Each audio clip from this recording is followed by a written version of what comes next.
Hey everyone, Mark DeSalvo here, back with you for another Simple Tip Sunday. And I want to share with you today what I ask myself, or the question I ask myself, if I'm struggling a little bit to get my butt in gear to get to the gym that particular day, or to get myself revved up for a training session.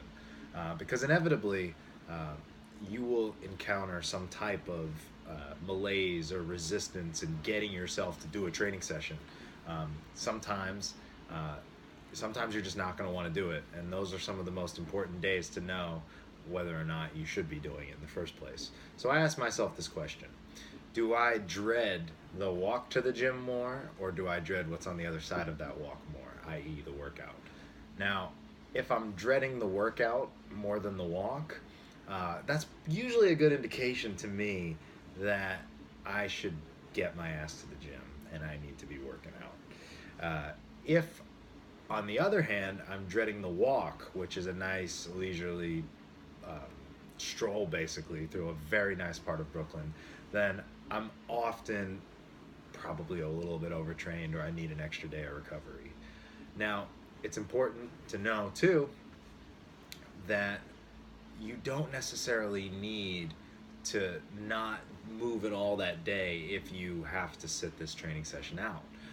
These are days where working on mobility practices, recovery practices, general movement, going for walks, doing something active but just not so intense can be very helpful and actually get you a bit more primed and ready for your next training session. It never pays to go to a training session that you're basically just sludging through. You really will make no meaningful progress from that. But like I said, I'm not about to let anyone off the hook and say that you can just go sit and do nothing. No, there's always something you can work on, and that's really the mindset of winners. That's really the mindset of the most disciplined people out there. Is they don't judge the days that they can't go train with their highest of intensities.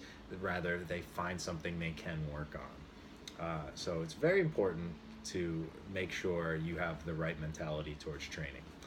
The last thing I'll add is that it really pays to have a properly designed and periodized program written for you, especially in kind of taking off a layer of mental stress and evaluating whether or not you should be training that day.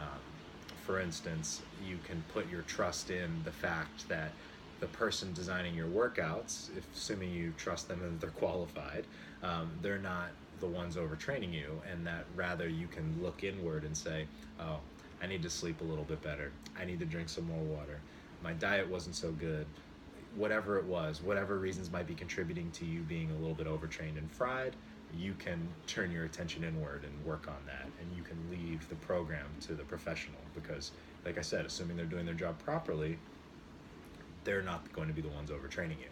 So hope this helps. I hope these are good questions and useful for you in figuring out whether or not you're overtrained. So hit up DeSalvoTraining.com or DeSalvo Training on YouTube for all past logs of these, and you can also find many more articles, blogs, and all good content on training and subjects like this on DeSalvoTraining.com. Follow us on social media at Mark DeSalvo and DeSalvo Training, Performance Training, on Facebook. I'll see you next Sunday, everyone. Take care.